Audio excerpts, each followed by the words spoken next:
Hi everyone, it's Doug Wake. I am the RaceSense Director here at Vakaros. And this video is meant to show you the right way to create a new event in Vakaros Race Control. There have been some changes since 2024. They've become available this spring and we wanted to show everyone the new stuff. So the first thing you're going to do is download and log into the Race Control app on your dedicated Android tablet. Once you're in, you're going to see this My Regattas page and you're going to go on the left to Add Regatta. You can name the regatta. I'm going to name it Demo in this case. And you can select a start date and an end date. You can see I'm doing that here. Once you've done that, you can save and click Add Regatta. Don't worry about this custom firmware button. That's just for internal use only. Once you click on your regatta, you can select it and you'll see this screen, which got regatta info, divisions, and RC devices. And the first thing we're going to want to do is add a division. You add a division, we're going to name it. I'm going to name this A-Scow for the sake of this test. And we're going to select the class that we're working with in this drop-down menu. So I'll select A-Scow here as the class. You'll notice that auto fills a bow offset. Be sure to verify that bow offset. Under starting, you can select the length of your start sequence, whether that's 3, 4, or 5 minutes. And you can select the countdown flag type that you'll be using, either traditional or numerical. You can also choose whether boats are shown OCS or exoneration messages. We can add that, save, and now we've got our first division. The next thing to do is add race committee devices. This is where things are different than last year. So the first thing we'll do is click the plus button and then the scan button, and we'll scan in our first race committee device. You can see it happen super fast. We'll click OK, and we'll select this first device to be a coordinator.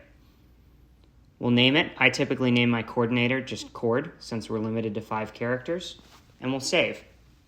We can then go back, hit plus again, and add another race committee device. This one will be a mark. So we'll scan the device in.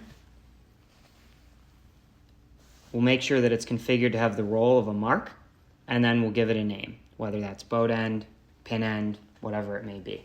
I'm going to call this one boat. We're going to go ahead and save that, and then save the race committee devices menu.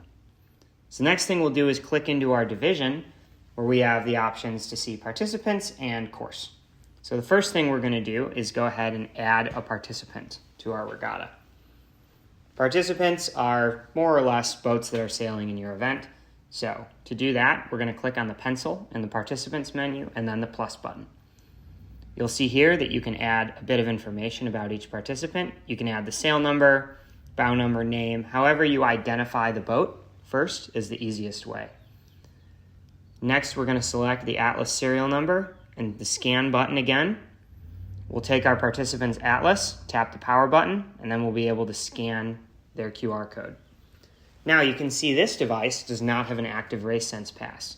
If a device that you're registering doesn't have an active pass, you can use these QR codes to allow the user to purchase a pass or to link a pass. So click on the QR code, it brings up the code for them to scan to either purchase a pass or register their serial number to a pass that they've already purchased. We can hit OK and carry on. We'll add that participant and we'll save the participants list. Now you can do that as many times as you need to for as many participants as you have in your event. After that, we'll edit the course menu. First, we're going to add a start line. I'll title this Start, and the achievement type will be Start Line, and we'll select the left and right ends of the start line.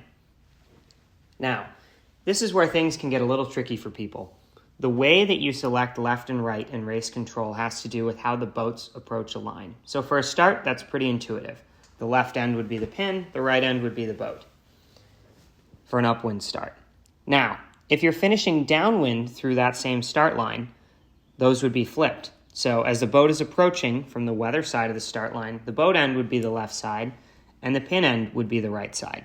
Keep that in mind as you're configuring your courses for the season. We can go ahead and save our course. And now we're at a point where we can hit Race Committee Dashboard, hop out on the water, and run races using RaceSense.